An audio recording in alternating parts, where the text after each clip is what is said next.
Hi, I'm Robin Gully. I'm John Justin. We are your Ward 2 council people here to give you the council recap for February 9th, 2026. It's a Monday night, as usual. It's not freezing cold.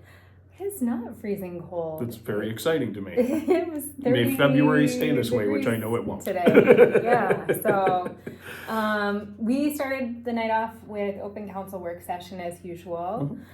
We had an early start because we had the chance to interview people for committees and commissions. I will say, we won't go through the people who interviewed. You can definitely go watch them on the open council work session. We had an extraordinary group of people who interviewed. Thank you so much to every single person who came up to interview for one of our committees or commissions. You all, a few years ago, we were talking about the fact that we were really struggling to get people to apply for these committees and commissions, and the folks who came out tonight to apply for committees and commissions and interview were excellent. Were truly and last time as great well. I mean, we've had a couple really good years of that. And there was a time, I mentioned this, I think every time this comes up, there was a time where we had multiple empty seats on almost every commission in the city. And I'm really glad that we are past that. I said that the city does better and we as a council do better when we have the input from people like the people that applied to this. And I really believe that. And it's very exciting to not have a problem filling seats, even with some retirements and some people that just chose to not continue. And that could have been catastrophic if you went back a decade, but now it's not even a decade. Really. But yeah, so it's really cool to see that. Every time I'm excited to see how many applications are in the packet. And thank you all for coming out and getting up in front of us. And it was great. The other thing that we did in open council work session that was much shorter was just considering how chairs serve as on our committees and commissions. We didn't really come up with a final answer, but we did want to consider ways that we could get more people into leadership on committees and commissions. So and so I think that initially it was mentioned that the council could appoint chairs. I don't think we're going to go that direction. It doesn't sound like we're going to do some mitigated thing, probably some term limits. And again, this has nothing to do with anybody who's a chair not doing a good job, but I think that it can be hard for people to feel comfortable stepping up to chair a committee. I think I can speak for the planning commission. I think every single person on the planning commission would be an excellent chair of the planning commission. I think the current chair is an excellent chair and all the former chairs are excellent chairs. So I think it's just more an idea of kind of empowering people to kind of step into that leadership role. And as the mayor said, and I thought it was a good point, he's like, I've known people that were reticent to step up to be the chair of these things, and then they do it and they learn that they really get a lot of value of it. So we're trying to find a way to kind of do that, and obviously not as a negative about how it's working now, but just because it's been something that's been brought up by some members of committees and some members of staff, that sort of rotation can keep things alive and fresh in a way where it doesn't kind of sink into a pattern. So we're looking at it. We're not sure how we're going to do it. I'm sure we'll get a report back from staff. The other thing that was brought up, and it was generally just not a code of conduct, but expectations for committee members. And I think codifying that and making it clear is pretty good. We're going to do training. We've always done training every year for Planning Commission because Planning Commission does have this quasi-judicial, they're held to some really strict standards of how they can do things, more so than the other volunteer committees, because they actually can make decisions for the city. But it looks like we're going to do training for all the committees to kind of get them feeling like that same sort of level of the safety net is here and the expectations here or whatever. And then the only other thing that we talked about is it looks like we've been working on getting an Arts Council Commission together. We've been talking about it for a long time. And we're getting closer. It looks like for the next year or two, rather than establishing it as an independent entity, because that does take an incredible amount of staff time and energy. It's a lot of logistics that you maybe don't see. That it looks like we'll start by having kind of form it out of Parks and Rec and possibly some of the environmental committee that would also work on the art stuff specifically. For public art. So that'll be happening. I think it's, if we could just explode with an extra commission immediately, that would be great. But This is a good stepping stone. I think it's a good stepping stone. We're moving towards having one we've never had before, yes. as far as I know. So that's, we're moving in the right direction, and then we'll look at that in a year or two and see where we go from there. So that's the entirety of the open council work session. So then we got into the council meeting, and so I think maybe what we really want to talk about tonight in this video is something that we've been addressing in the last few council meetings. Yep. And actually, I just want to say we didn't make a video last meeting because we didn't finish our actual meeting until close to 11. It was a 5+ hour meeting, I think. So we were... I was wiped out. We were pretty wiped out. And then we tried to get together and make one during the week, and we did not, because life is extremely busy right now in a lot of different ways. It is. So some of this is actually work that happened, that started in the last meeting, but it's all here so you can see it, what we've done there.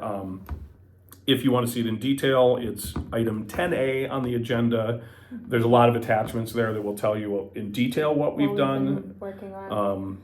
But in summary, we'll start with the stuff that we did before. I'll just run through that real quick.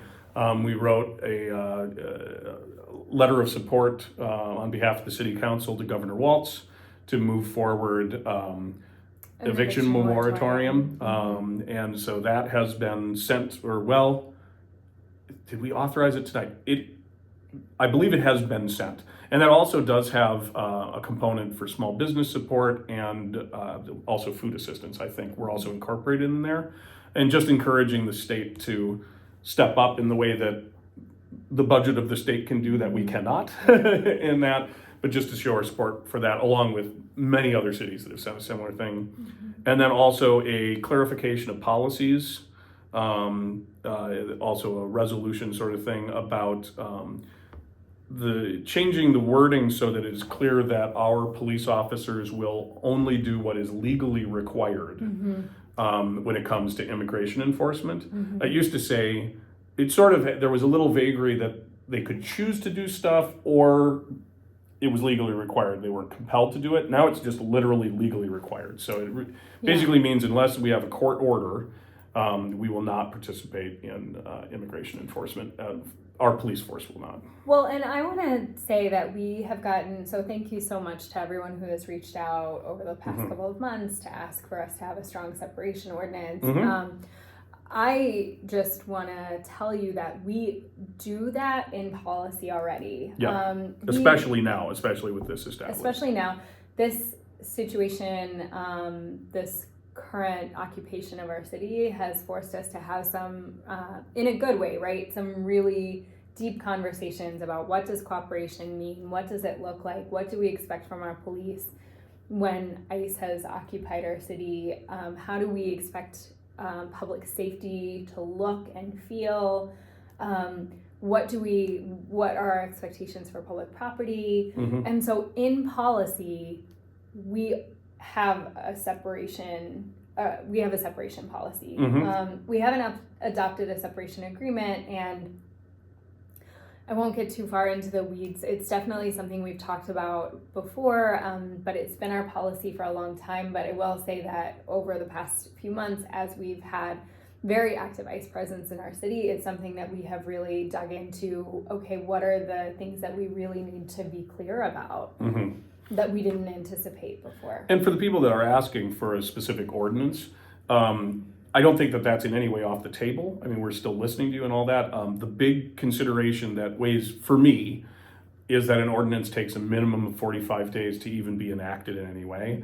And right now, I know my focus is on the immediate responses that we can do, the things we can do that help people tomorrow, not 45 days from now. And I do feel like the shifting sands of how this all is going down, 45 days from now, that ordinance may not fit the situation on the ground, for better or for worse, because nobody knows. And so, again, I don't think that it's something where it's off the table in any way. If you are still interested in it, you can definitely, I've gotten many emails about it. I've responded, I believe, to everybody. I've tried to, at least. If I've missed you, let me know. I haven't gotten all my responses. And then also, you are always welcome to come either in person or on the phone line during citizen comments, as long as we do not have that topic on the agenda. and ask us to consider that, ask us to potentially move that forward, and and then we can put it on the agenda, we can do whatever. But anyway, let's get on with the newest thing. Let's talk about what we've been doing. Yes. So obviously we talked about some of the letter, the resolution, but also we have, we've taken it as our goal in this moment to work quickly to stabilize families and to maintain public trust and to build public trust between city staff and officials and our police and people in our community. And so some of the things that we've been doing, so in the last meeting, we immediately adopted a resolution to give $10,000 in support for food aid to our, and what happened to that money was that it ended up going to the people who are organizing food aid at Heritage, Moreland, Garlow, and at 360 Communities. Yeah. And then similarly this week we adopted an emergency rental assistance funding mechanism. So we in the last meeting we did $10,000 immediately for food support, and in this meeting we used $50,000 of our local area housing money, which comes from a state sanctioned sales tax. It's money that has already come into the city. So the big thing to mention about this, because I did have people reach out to me after we did the $10,000 in grants for food assistance, and nobody was against it. Nobody talked to me about being against it. But people did mention, like, we're glad that you're doing this. I'm comfortable with that. But if we have to continue to move money to this, is it going to affect my property taxes? Are my property taxes going to go up? And people having concern because they're on a fixed budget, or they just are struggling to pay their property taxes, which we always pay a lot of attention to. We don't want to put you in that position. So the most important thing about this is that $50,000 is already in the $10,000 came from the general fund. Yeah. This $50,000 comes from money that is allocated. It does not come from property taxes in any way, shape, or form. We have $650,000 in that account. And it has to be used specifically for affordable housing. And this is a way that we can use that money. I will tell you, there are times where we have looked at that account and tried to find ways to use it, and unfortunately it's tricky because we don't have millions of dollars where we can build stuff. And I think this is a great use of it, and I want to make sure that people understand that it in no way is affecting. This is money that is automatically coming into us from the state, into an account that is dedicated to affordable housing action. And so in no way, shape, or form does this hit your property taxes. So if you're concerned when you hear 50,000, that's a big number. I mean, in the city, it's not as big a number as it seems to being a normal human being. Yeah. But I just really want to reassure people because I had gotten some concerns about that. And then additionally, that $50,000 is going to be apportioned largely through the schools. But we did have people reach out and they're like, there are people that need help with rent that do not have kids in the schools, and we don't want to leave them out in the cold. And so at IGO and the Beyond the Yellow Ribbon have stepped up, and they're willing to, and they're capable because of their nonprofit status, they're capable of doing that for people that are outside of that situation. So we will have $10,000 also available to them to distribute. And they're a great veterans organization, but that will not require being a veteran. They will work with anybody that needs it. And if you are in a situation where you need that assistance, we can connect you directly with them, and that does allow people, because I had a couple people reach out and say that they were very concerned that we care about everybody. Not everybody has kids. Not everybody makes the choice to have kids. That's fine. And how do we help the people that might get lost in this safety net if we do it entirely through the schools? So I thought that was really good, and that's all credit to Ed Igo and Beyond the Yellow Ribbon and staff, because I had wondered if there was a mechanism to do that, and they're the ones that found it. It did not come from me. So yeah, and I'll also just shout out our staff and our city manager Nate for working through this over the past couple of weeks and figuring out how we could access funds that already exist in our city budget, and that we already have from different sources to do emergency assistance for families. And this will all be fully available to be audited. There will be mechanisms to make sure that it's actually going to the people that it should. It's required to go to people that are at 80% of medium area income. So it's not going to go to people that just don't want to pay their rent. I mean, this is going to be people that have need, and the other nice thing about this is right now, you can have a chilling effect on people asking for help if they have to go to a governmental entity to ask for it. I know that our city is not doing anything to put anybody in danger, but I also understand that that's not the comfort that people need if they are in a position where they are worried that they will be targeted.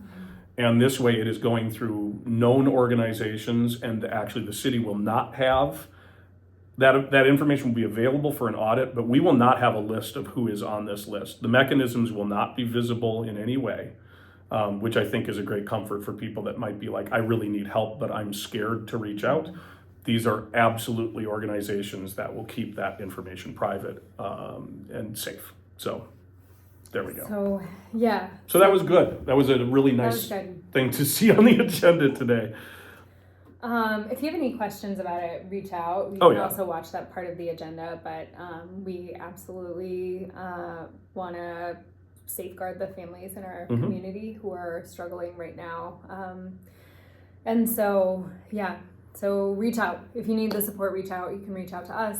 You can reach out to the schools or be on the yellow ribbon, but we're happy to connect folks as well. Yep, and on city staff would also be happy to connect you if you're more comfortable going that way. I mean, whatever way you need to find a way to reach out, do it if you are in need. Yeah. That's why we put the money there and what we want to do with it, so. The last few items on our agenda are pretty quick. We had a rental license application review. Yep, it's pretty typical. What it sounds like. Yeah, it's a application where we've had some problems with more police calls than we're comfortable with, so we're going to do a provisional license. Doesn't mean that anybody's losing their housing, but it puts safeguards in. It puts some guardrails about these things have to be fixed. Yeah. You have to change these things. You have to cover certain costs that are associated with that, and that will come from the owners of the building. So that's pretty typical. I don't think that was super controversial. It felt like the right decision to me. Yeah. And then we did a final reading for rezoning Butler and 52, the property where we hope to build some affordable housing. Some townhomes, yeah. Some townhomes. And I'll say that I have been in a lot of planning commission meetings about rezoning, and I can count on one hand the number of times that the neighbors and the people subject to the rezoning came in excited about that decision being made. And this is one of those where the people living in that area really, I think, appreciated the efforts from the city and the planning commission to kind of correct what was a rather odd zoning decision that nobody can quite pinpoint when it happened that would have really changed the character of the neighborhood over there by Thompson Park. And so it's always nice when you feel like people are happy about you changing something to do with the zoning around their homes. It's not common, so I appreciate it when it happens. Maybe I'll get a couple more, who knows. And then finally, we approved our changes to our administrative code, which is every bit as boring as it sounds, but important because it just tells us how our organization runs. And the one that we had was old enough that it honestly didn't reflect what we were actually doing at all. It wasn't like we were breaking rules. It just wasn't how the structure has developed over the last however many years since it was written. I don't know how many years. Well, I don't think anybody knows, but it's all cleaned up and it very clearly establishes sort of the hierarchy of decision making, and this is within staff out here, but it establishes the rights and responsibilities of the city manager and all the department heads and who reports to who and all that stuff. And cities are not entirely a business, but in some ways they are a business, and this is the sort of thing that no business would fail to have that structure nailed down. It's kind so of now we kind have of, it. I mean, maybe not me, but it's me and a couple people, so it's a pretty easy administrative structure for me.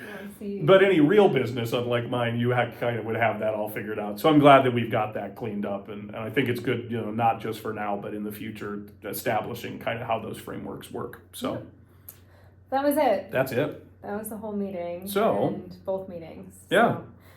So, thanks everyone.